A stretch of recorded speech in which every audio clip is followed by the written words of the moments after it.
दोस्तों आज हम बात करेंगे नींद न आने की समस्या पर। बहुत से लोगों को ये पीड़ित रहते हैं दोस्तों कि रात में देर रात तक नींद नहीं आती है। इसलिए आज हम इसको विस्तार से जानेंगे, क्या कारण है, क्या आदतें हैं आपको बदलनी चाहिए जिससे आपको नींद आसानी से आ सके। दोस्तों मैं आज आपको बताऊंगा 5 ऐसी आदतें आपको चेंज करनी होगी जिससे आपको नींद आसानी से आ सके। दोस्तों आज हम इसको विस्तार से जानेंगे। अगर ये आप फॉलो कर लेते हैं तो आपको रात को नींद आसानी से आ सकती है। दोस्तों फर्स्ट है दोस्तों, आपको इरेगुलर स्लीपिंग हैबिट्स चेंज करनी होगी। यानी आपको जो नाइट का जो आपका शेड्यूल है सोने का, वो एक फिक्स टाइमिंग पर होना चाहिए। दोस्तों अगर आप मान चलो आपको 10 बजे का टाइम फिक्स करना है तो आप 10 बजे ही डेली सोएं। दोस्तों अगर आप ऐसा नहीं करते हैं, कभी 10 बजे, कभी 12, क्या कभी 2 बजे सोते हैं, तो हमारे शरीर की जो बायोलॉजिकल घड़ी रहती है, इंटरनल क्लॉक रहती है दोस्तों, वो डिस्टर्ब हो जाती है, जिसको हम सर्केडियन रिदम कहते हैं। अगर ये डिस्टर्ब हो जाता है तो हमको नींद नहीं आएगी दोस्तों। इसीलिए अगर आप प्रॉपर साउंड स्लीप चाहते हैं,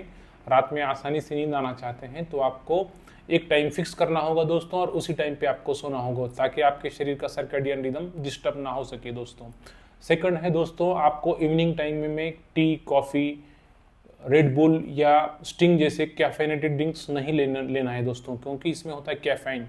कैफाइन हमारे शरीर में एडिनोसिन रिसेप्टर्स को ब्लॉक कर देता है। दोस्तों एडिनोसिन वो न्यूक्लियोसाइड होता है दोस्तों जो हमारे शरीर में स्लीपिंग को बढ़ावा देता है, नींद के प्रभाव को बढ़ाता है। अगर आप कैफेनेटेड ड्रिंक्स लेते हैं तो हमारे शरीर में नींद नहीं आएगी दोस्तों। और साथ में हमारा कैफीन हमारे ब्रेन को अलर्ट मोड पर भी रखता है, यानी अलर्टनेस बढ़ा देता है। जब आप ये कैफेनेटेड ड्रिंक्स लेते हैं, चाय वगैरह, तो आपके शरीर में 6 से 8 घंटा ये कैफीन रहता है और हमको नींद नहीं आने देता है दोस्तों, स्लीपिंग ऑन से डिले कर देता है। इसीलिए अगर आपको साउंड स्लीप चाहते हैं, आसानी से नींद चाहते हैं रात में, तो आपको ये ड्रिंक्स रात के टाइम 5 से 6 बजे के बाद अवॉइड करनी है दोस्तों। थर्ड होता है दोस्तों स्ट्रेस। जी हाँ दोस्तों, आपको स्ट्रेस बिल्कुल नहीं लेना है, टेंशन बिल्कुल नहीं लेता है। अगर आप छोटी छोटी चीज़ों का टेंशन लेते हैं तो हमारे शरीर में कॉर्टिसोल हार्मोन तैयार हो जाता है, जिससे मेलाटोनिन का एक्शन कम हो जाता है। दोस्तों मेलाटोनिन वो हार्मोन है जो हमारे स्लीपिंग में हेल्प करता है, नींद आने के लिए रिस्पॉन्सिबल होता है। दोस्तों अगर आप स्ट्रेस लेते हैं, टेंशन लेते हैं, तो कॉर्टिसोल लेवल बढ़ जाता है और मेलाटोनिन का प्रभाव कम हो जाता है।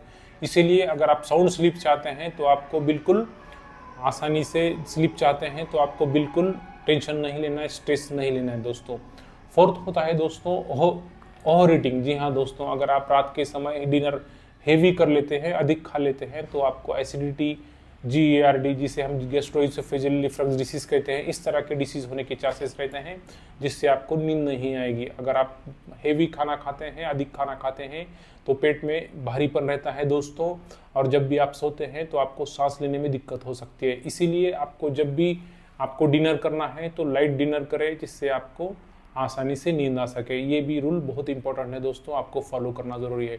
फिफ्थ है दोस्तों मोबाइल का यूज़। जी हाँ दोस्तों, मोबाइल की जो स्क्रीन लाइट रहती है उससे ब्रेन अलर्ट हो जाता है और आपको जो स्लीपिंग ऑनसेट है वो डिले हो जाता है। अगर आप एक्सेस मोबाइल यूज़ करते हैं रात के टाइम में, तो हमारे शरीर में ब्रेन अलर्ट मोड पर जाता है और जो मेलाटोनिन है उसका भी एक्शन प्रॉपर नहीं होता है दोस्तों। इसीलिए जब भी आप सोने जा रहे हैं तो कम से कम 1 घंटा प्रायर या 1-1.5 घंटा पहले आपको मोबाइल का यूज़ नहीं करना है दोस्तों। ये भी आपको बहुत इंपॉर्टेंट है दोस्तों। अगर आप मोबाइल का यूज़ 1 से 2 घंटा पहले बंद कर देते हैं तो आपको आसानी से नींद आ सकती है दोस्तों। इस तरह के अगर 5 टिप्स आप फॉलो कर लेते हैं तो आपको बिल्कुल दोस्तों नींद आने में आसानी होगी। Thank you.